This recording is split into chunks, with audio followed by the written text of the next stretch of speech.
మీకందరికీ విజ్ఞప్తి చేస్తున్నా, ప్రజలకు విజ్ఞప్తి చేస్తున్నా, జవాబుదారీతనంగా పనిచేస్తాం. ఈ రోజు నేను తయారు చేసే విజన్ 4.0 విజన్ వర్షన్ 1.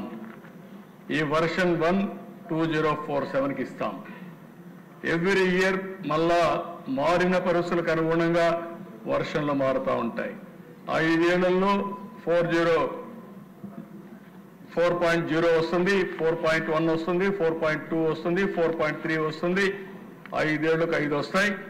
5 చేసిన తర్వాత ఎవ్రీ ఇయర్ ప్రజలకు మళ్ళా చెప్తాం, మీరు ఇది చెప్పాం, ఇది మేము చేశాం. ఎక్కడన్నా చేయలేకపోతే ఎందుకు చేయలేం కూడా ఎక్స్ప్లెనేషన్ ఇస్తాం. మళ్ళీ అడుగుతాం మ్యాండేట్. మళ్ళీ నా 5వసారి ముఖ్యమంత్రులు అయ్యి మనం అందరం మళ్ళా తిరిగి వచ్చి విజన్ 5.0 తీసుకొస్తాం. 2047 వరకు ఇప్పుడు మీరు చూస్తే గుజరాత్లో మీరు చూశారు, 30 ఏళ్లుగా ఒకే పార్టీ ఉంది, బీజేపీనే ఉంది అక్కడ.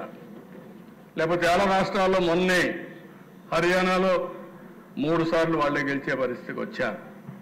మనం ప్రజల కోసం పనిచేసి ప్రజలను కన్విన్స్ చేసి మన ప్రవర్తన వల్ల మన పనుల వల్ల ప్రజలకు కానీ చైతన్యవంతులు చేయగలిగితే, ప్రజల్ని మోటివేట్ చేయగలిగితే, ప్రాపర్గా చెప్పగలిగితే ఎప్పుడు ఉంటారు.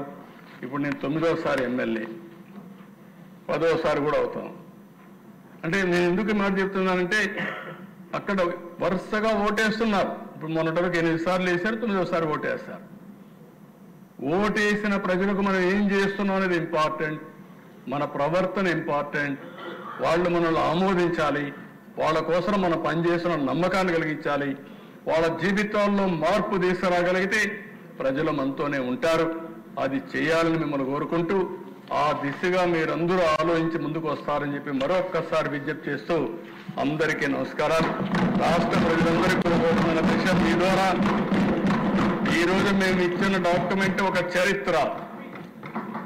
ఇక్కడ ఎమ్మెల్యేస్ మీ నియోజకవర్గంలో మీరేం చేస్తారో ఆలోచించండి.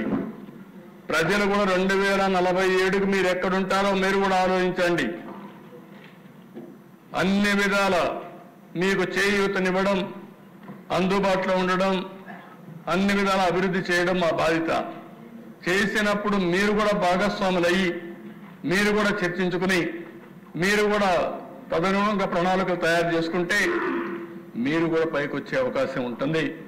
అది కూడా మీరు ఆలోచించండి. ఇంకా మనం డిస్కస్ చేద్దాం. ఈరోజు టైం తక్కువ ఉంది.